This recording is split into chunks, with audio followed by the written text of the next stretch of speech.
فانون nama akkasii nama lu'uuli fi injuu kanatti ilma taatee achi galuun tuni maalii kaayyoon isaa jechuun miidhaamsi isaan nu dabarsuu barbaadan maali firaa fi diinaafuu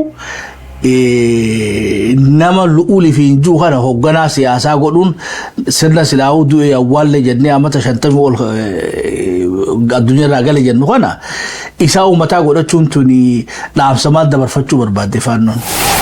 Dura nama kana namni kun Mulugeeta Lul Asraata Kaasaa Hailuuti.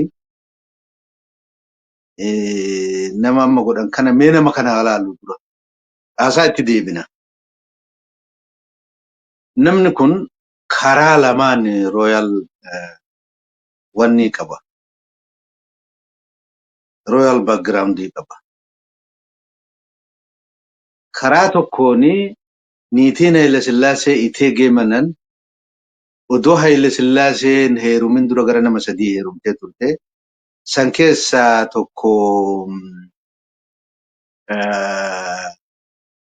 nama wanni gartee Dajjazmaach Ahmad Ali nama jedhamu namni sun soddaa Teediroos illeedha. Isa heerumteeti ilma Gabra Egzaabeer jedhamu irraa argatti. Namichi sun Oromoo jechuudha. Iteegee Mananiin tun. Amma ilma isiin abbaa Dayyaas nama jedhanii Ahmad Ali kanaaf deesse Jaantaraar Gabra Egzaabeer kana intala Zuuraash Warqii jedhan takka irraa argate isii dhale. Zuuraash Warqii tana fuudhee Lul Asraata Kaasaa abbaan Mulugeetaa kana. So akkasitti namicha amma Jarman jiru tokkoo fi isa kana deesseef eenyuuf Asraata Kaasaatiif. Lul Asraata Kaasaa jechuun nama waan akaakiyyeen isaa Arsii bulchee fi Arsitti geessanii Arsii waan hin taane hojjete isatti deebina. Asraata Kaasaa waan inni hojjete. Namni kun karaa kanaan warra kana dhaabbataa.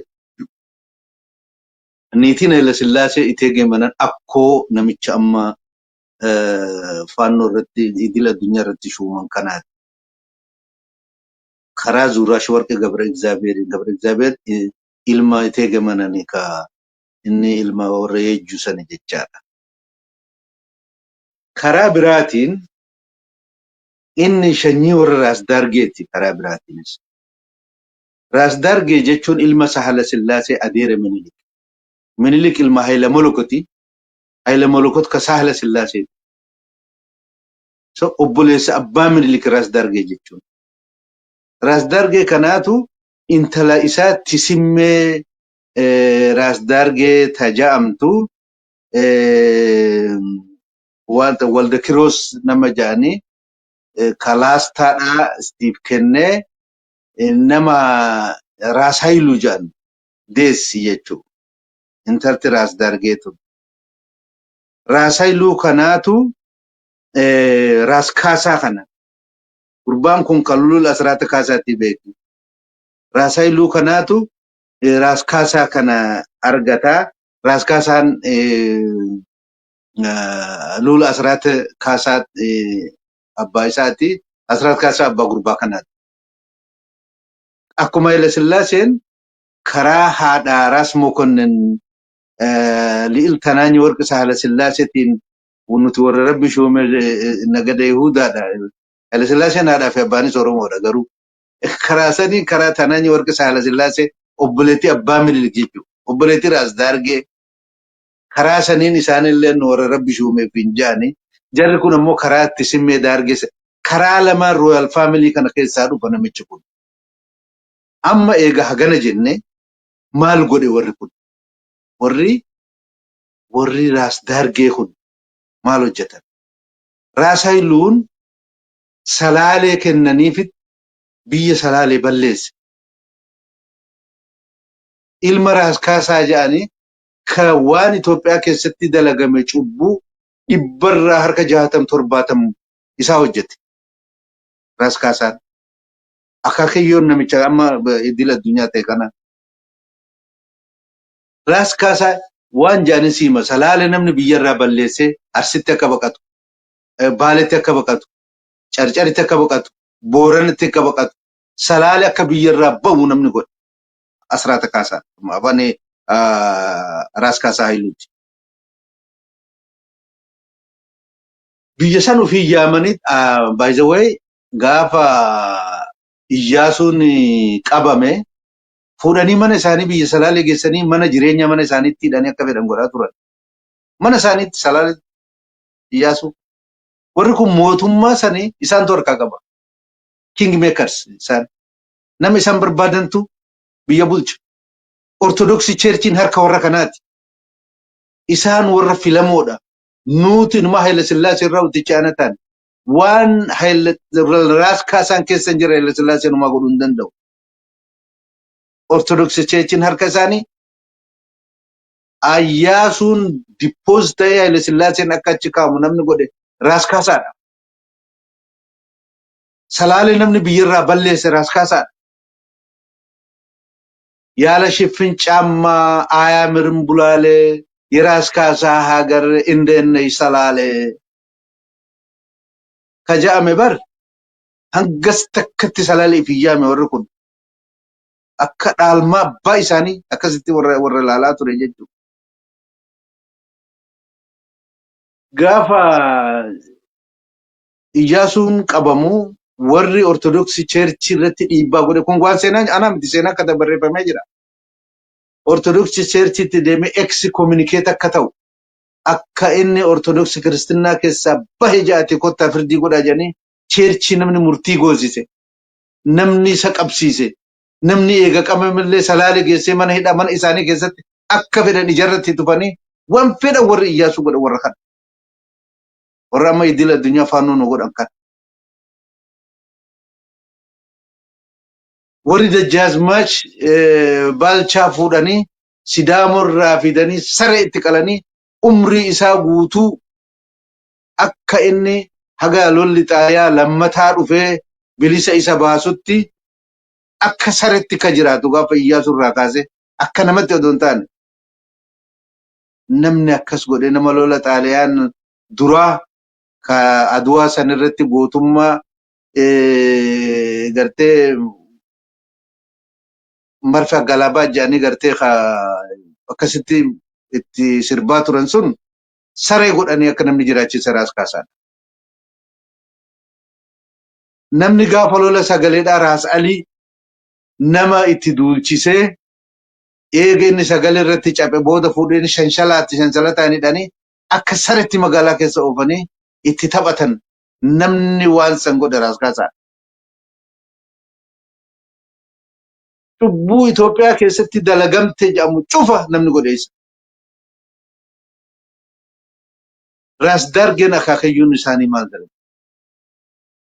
Gaafa Arsitti duulan namni lola Arsii san qabatee deeme namni bakkoota adda addaa bakka Arsii waliin lolan hundatti Arsii harma ciree luka ciree harka ciree abaabiyyee namicha kanaati namicha amma idil addunyaa nu godhan kana Raas Dargeen. Namni gaafa arbaaguu gurraan duubaan seenanii ituu cabsan odoo ituun asii bordoddi irraa lolaa jirtu galamsoo fi balballeetti gubbaa qorichaa kana hunda seenanii waan Asaffaa Duulaa namni jaan barreessee jira akka gaariitti diiteelii waan isaan biyya godhan. 1884 hanga 85 waan inni ituu irratti hojjete katabamee lafa jira jecha. San namni raawwate namicha kana. Gaafa lola calanqoo lammaffaati. Kaduraa san cabanii jennaan iyyatanii galamsorraa ka'ee calanqoo dhaqee namni duguggaa san raawwate nama biraa hunda keessaa namicha kana. Waraan inni bobbaase Dajjaazmaach Ganamii fa'aa dhakaasiin xulloon gadi bu'anii gaaleettii laga keessa dabranii gara jalaatiin meettaan keessaan ol deebi'anii gara duubaatiin gaara duubaa dhufanii nama ciisu warri duubaa bira gakkutanii itti ol deebi'anii.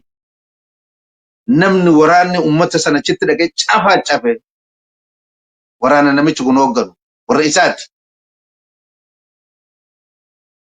Arsirraa aanolirraa kaasii haga calanqotti gochaa suukanneessaa raawwatame hunda Dajjazmaach Ganamiin gara mul'ataa dhaqee waan inni nama godhe bakka biratti haasa'een jira yoo barbaachise boola dura ni haasa'e. Dajjazmaach Ganamiin Elibaabur dhaqee waan inni uummata Elibaabur irratti hojjete asiin dura dubbadheen jira yoo barbaachise boola dura dubbachuu dandeenya. Warra gochaa suukanneessaa raawwatu kana namni bobbaasee namaaf nama bichisiisa. Namicha kana jechuudha. Duuba amma gurbaan kun Asraata Kaasaan Arsii dhaqee waan abaabiyyeen isaa Arsii cabseef jecha Carcarii fi Baale waan Dajjazmaach Walda Gabreeliif kennamteef gaafa duraa ilmi isaa Raas Birruun dhaalmaan itti dabreeti bulchaa ture.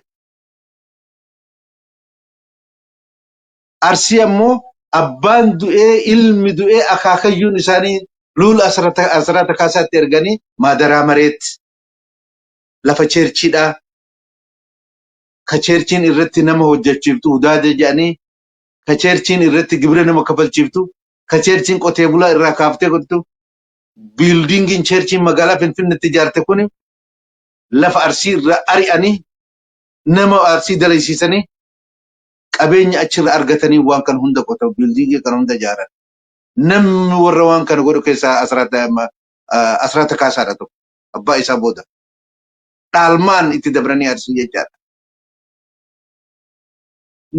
Warri amma namni kun san qofaa miti amma biyya Ameerikaa taa'ee Crown Council jedhaniiti Zawdi Mikir Beet. Warra Zawdi Mikir Beetin Crown Council in exile warra gartee Zawdi Mikir Beet የስደት ምክር ቤት dhaabanii biyya alaa tana keessatti pirezidaantii fi waan hunda filatanii nama yoo sirna kana biyyatti galchan biyya bulchu kaayyatanii inni Zawdi Mikir Beet abaalisan nama dubbeen isaa akkanaati nama shanyiin isaa akkanaati taadhaa fi abbaati fi san isan gaafannu ammumaa'uu nama sirna san deebisuudhaaf Zawdi Mikir Beet keessatti abaalii ta'ee kunoo sirna san nutti deebisuudhaaf qabsaa'utti jiruutu dura taa'aa faannoo idil addunyaa ta'ee shuumamee nutti as bahee jira jechaadha. Ma ripireezenti godha kaa kun. Wanti nuti abboonni keenya irratti qabsaawanii irratti caphanii irratti miidhaman hundi madaan teenya takaleessaa harma muraan kaleessaa caliin calanqoo kaleessaa jissa kaleessaa ita mirga namoomaa kaaga ammaa bakkatti hin deebin Oromoon irraa bu'aa jiru nuuf deebisuudhaaf deeman.